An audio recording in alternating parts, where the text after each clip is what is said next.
This is Daniel Poppy, host of How to Write Good. Thanks for listening to the following broadcast on Public House Media.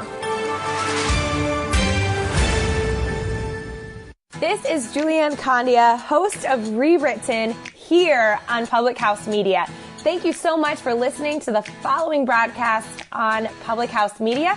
Once you are done with this episode, I hope you'll come check out my show, Rewritten, where we will talk about you having limitless potential and can rewrite your story at any time. No matter your background, your past, or current situation, you can have the type of life you crave. A new show comes out every single Monday. Don't forget to subscribe on iTunes so you never miss an episode of Rewritten. Thanks again for checking out the following broadcast on Public House Media.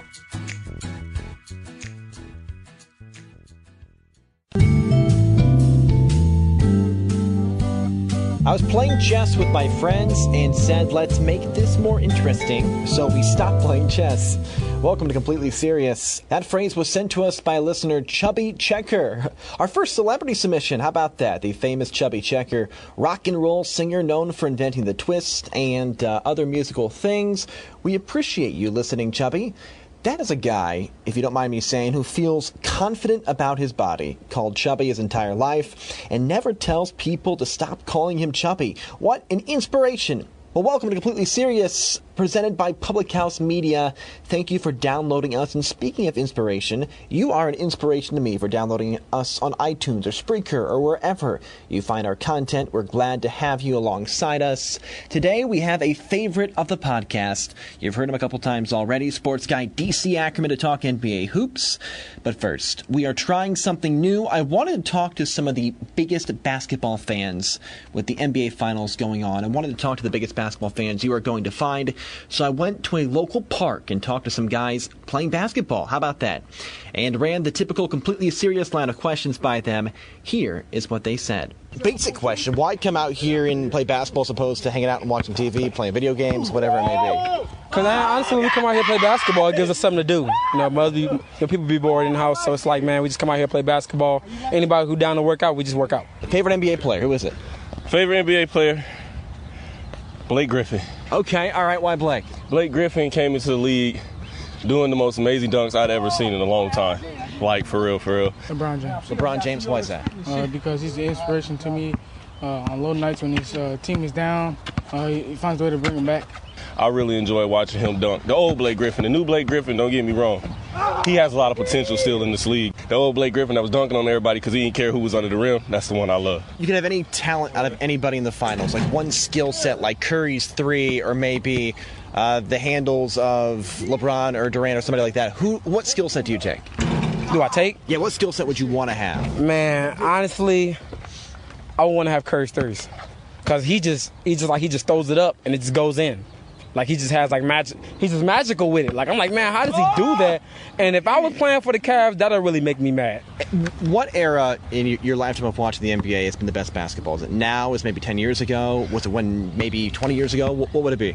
I have to say, I started getting into basketball. I was born in 93. Okay. So I was about 7 when I first started watching and playing basketball. So that 2000 to 2010 era, go Boston Celtics, by the way, that 08 championship. Yep. Got to put that out there. That was a great stretch of time right there, 2000 to 2010. LeBron does everything. What skill, if you could pick one skill from LeBron, his shot, his dribbling, his passing, his defense, whatever it may be, if you could pick one skill and you automatically have it, what would you pick? His passing skills. Yeah, they're good. Because find a way, like when he's scoring and stuff, playing defense, like Draymond. Yeah, go ahead. Great player. The antics, too much, not enough. Okay, right. What do you think? He's a great player. You know what I'm saying? I think he's real kind of like overrated a little bit. You know what I'm saying? The way he plays, but he gets down and dirty down low. He does. You know, so he's a good player. You know, team player. But, you know, he gets physical, you know, so that's why I like, but he just, you know, calm down a little bit. It would, like. Impersonate an NBA player. Pick one you think is easy, if you can. Pick one you think's easy to impersonate. And if you can impersonate just the way they talk, can you do that? Impersonate an NBA player. Let's see. Best you can. Doesn't have to be great. We're not looking for like an Oscar award-winning performance or anything. All right. Well, I'm going to try Shaq. I play a lot of 2K, so, I hear his voice a lot. We're going to see what goes on. All right, now, Kenny, what you see out here right now is you got your little Josiah. He's out there dribbling the ball right there. He's got a great defender, Samuel Williams, on him. He's got him cuffed up right now. We're going to see what happens. Oh, he pulls up for the jump shot, and he makes it, Kenny. I wouldn't say it was a great shot choice, but Kenny, he did it, Kenny. That's all I can say, man. He's out there, barbecue chicken. Marry one, you ban the other one to a distant island, never see again.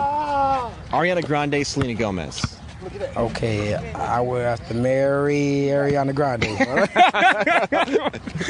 She has a cool vibe to her. All right, she's real pretty. Yeah. All right, Cardi B or Taylor Swift?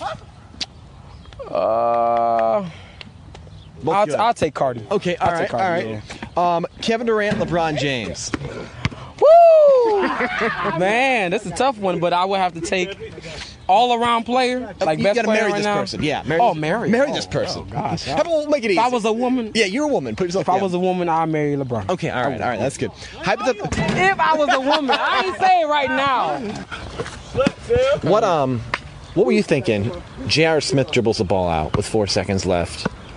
That game one. Did you watch that? What were you thinking? At the time, I didn't really know what he did until I really saw it. I had to take a good view at it. It's almost like I'm saying I didn't really believe what he just did. Hypothetical question: would you rather have all the money in the world and not work a day in your life, or be an NBA superstar, but in this particular situation, the NBA superstar makes the minimum wage, so you make nothing basically? What would you pick? NBA superstar, no money, all the money in the world, but you're not an NBA superstar. I mean, it depends on what you mean by minimum wage, because if I can still make endorsements, that's still true. Pretty decent amount of money out there. I guess in this situation, it's not realistic. Okay. Even with endorsements, you only make like 20K a year. Oh my gosh. That's low, right? That's very low. I mean, you have to get a second job. You got to have a serious love for basketball. Don't get me wrong. Everybody has a love for basketball, but I mean, you'd have to be born with a basketball in your hand as soon as you came out to have to play for $25K a year as an NBA All-Star. I have to go with all the money in the world and not do nothing. Right. That means I can sit there and be fat, or I can get famous playing video games. Say that again. You can have all the money in the world, which is great, and never have to work a day in your life, or be poor, but you're also an NBA superstar. So in this hypothetical situation, the NBA superstar doesn't make any money. Not real life, of course, but I'd rather be poor and have to work. I'd rather be poor and be an NBA superstar. Why would you want to do that? Because as an NBA superstar, you gotta work. You gotta work at it. I like it. It's kind of good to me, you know what I'm saying? It kind of I don't know. I'd just rather have all the money, because if you don't have to work, you just got money, then sure. I mean, supply your family, sure. Yeah, you know what I'm saying? Yeah, something like that. Big thanks to Marquise, Sam, and Josiah for helping me out. A little bit of an experimental podcast segment there. We gave something interesting, hopefully, a shot. We'll take a 30-seconder, and when we come back, Sports Guy DC Ackerman is in our airspace. Do you drink liquids? Of course you do. That was a rhetorical question. Do you like to slurp liquid off the dining room table? Of course you don't. That was also a rhetorical question. So you need something to put your liquids in prior to ingestion. And I have just the thing for you. This will completely change the way you drink coffee. This will completely change your life. It's the Completely Serious mug. Yes, it's here, and you can only buy it in one place. pubhousemedia.storeenvy.com. I'll say it one more time, and I'll spell it http://pubhousemedia.storenvy.com/. It is the answer to all your problems. Beautifully designed, easy to hold, and microwavable. It's the perfect cup for your coffee, but it's great for milk, water, sports drinks, beer, wine, kerosene, so you can start a campfire or something. This is the cup for you, and I want you to have it for free. Yes, message me at the Completely Serious Facebook page, and I will get you your cup, your mug, for free. Only one person can get it. Back here on Completely Serious, one of our favorite guests, I would say our favorite guest, just don't tell anybody else, the other guest who I'm talking about. Back on the podcast, Sports Guy DC Ackerman joining us for another fun chat. DC, here's where I close the intro by politely saying thank you for jumping on the podcast. Oh, thanks. Anytime, man. I always have a blast. No, we appreciate it. And you're a big hoops fan. Love talking hoops. So I wanted to bring you on this week with the NBA Finals in full go. But by the time this podcast is edited, we'll know who won Game 3. It's happening right now. So I'm going to leave a space for my future self to inform the listeners who won the game right now. The Warriors won. Do you think Cleveland can come back in this series, or is Golden State going to win it? Well, we've watched them do it before, you know. I mean, we've also seen Golden State blow people out of the building before. So I think we both. I texted you, didn't I? I said unpopular prediction: Golden State in 5. I think right before the series even started, right after Houston went down. It still has that feeling, regardless of who wins Game 3 or who won Game 3. It still kind of feels like Golden State is going to take this in 5 games. What a punch in the pants for LeBron to put up 51, and then J.R. Smith forgets what sport he's playing where, and just blow Game 1. Not that it's J.R. Smith's fault, by the way. Keep in mind they had a guy on the line. George Hill. Hill with the free throws, but. That could have been their game if they got one, and they're ahead right now, of course, as we speak. But our future selves will be either elated or disappointed, depending on which way we predicted. I'm interested. But Game 3 going Cavs' way so far, so they're not. I don't count anyone out of it yet. But if this thing goes 3-0. I don't like their chances. Yeah, it might be a gentleman's sweep if it goes 3-0. Golden State takes a game off and gives Cleveland maybe a home victory, but it's certainly they can't come back from that, or it's extremely unlikely. Even coming back from where they're at now, I think is going to be tough. And it was the J.R. Smith moment. I mean, Cleveland had a chance to win, and one of the biggest, almost stunning, boneheaded plays maybe in basketball history, J.R. Smith not remembering how much time was left, or what the score was in the game when he dribbled out. It was crazy. Yeah, he pulled a Ron Zook. He completely forgot. I don't pay attention to the score. I don't look at the time. Yeah, he just had no clue. Like I said, what planet he was on even. And that would have been if the wide world of sports was still on television, which it hasn't been for forever. But if it was still on, that would be like the agony of defeat moment. That would be like they play yakety sax in the background and just show him. But now, of course, it's 2018. We've got the meme machine on the internet is strong. So now we've got all of the LeBron looking incredulous with his hands in the air, giving the what the hell were you doing face. And so, I mean, no shortage of laughs at the expense of the Cavs, unfortunately. Has that been your favorite part of the series, was that bonkers finish to Game 1, or what has been your favorite part so far? No, so actually, just before we got on, I watched LeBron alley-oop to himself, which the guy is just a machine. So, no, I say that LeBron throwing up 51 in the first game is probably my favorite part so far. And then, of course, it gets ugly at the end of that game, and then the chatter kind of continues into Game 2. We've got guys getting ejected and little elbows thrown and stuff like that. So I think we're seeing the creation. Well, not now seeing the creation, but we're seeing the ongoing rivalry when you've got 4 in a row back to back finals. Yes. All of the same two teams. We've got the makings of a really good long time rivalry going on. This is going to be like Bears, Packers, Bulls, Pistons kind of stuff. A rivalry is good when you're saying back to back to back. You're counting your head how many backs you're actually saying. Exactly. Back to back to back. Wait a second. Back to back. No, take one back away. No, add one. That is. It has gone on for essentially a half a decade, and rarely do we see that. It could go on for another year or so, depending on what LeBron does in the offseason. Golden State's going to be close, and wherever LeBron's playing, they're going to be back there too. So we could see another year of this. You mentioned the chatter. You're watching these games, and there's lots of trash talking going on. I'm going to give you a couple of examples of what I think the two culprits, the main culprits, are Tristan Thompson and Draymond Green. Green. Yes, of course. Draymond Green's always right in the middle of it. Sure. It's a different kind of trash talk than, say, a Dennis Rodman. Dennis was comedic. He was artful about it. Draymond's just flat out brutal. Like it's I don't know if there's a good comparison, but I think that might just be the best way to describe it. Is you have the entertainer in Rodman and the irritant in Green, and I think that's why I struggle with Draymond Green a little bit. Lots of people. Draymond Green is just a love to hate villain in the NBA right now, which you always need one. I mean, in any sport, there's always the guy that a lot of people are rooting against, and it adds interest to any game inherently. But I think it's different in the NBA because, again, and that's a lot of things that make the NBA special, and a lot of things that make it different from a lot of sports.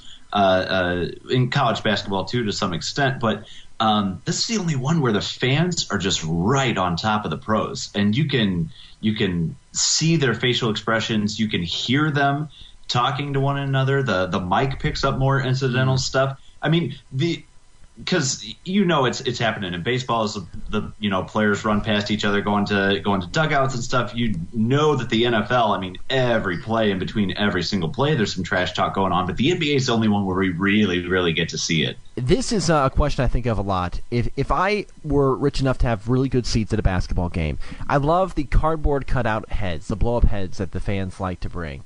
And if I were rich enough, I many times think, who would I want to bring as a cardboard cutout head? If you would get a cardboard cutout of any person's head in the world, who would it be for you? So I'm taking two. One is going to be a giant cutout of Bozo the Clown. Because you're scared of clowns. That's very distracting. Because it is super creepy. I mean, just any clown. But specifically Bozo, because just someone who's going to suspect that. Yeah. And when you see that just rise above the crowd, behind the backboard there, that's got to be distracting a little bit. That would make somebody miss a free throw.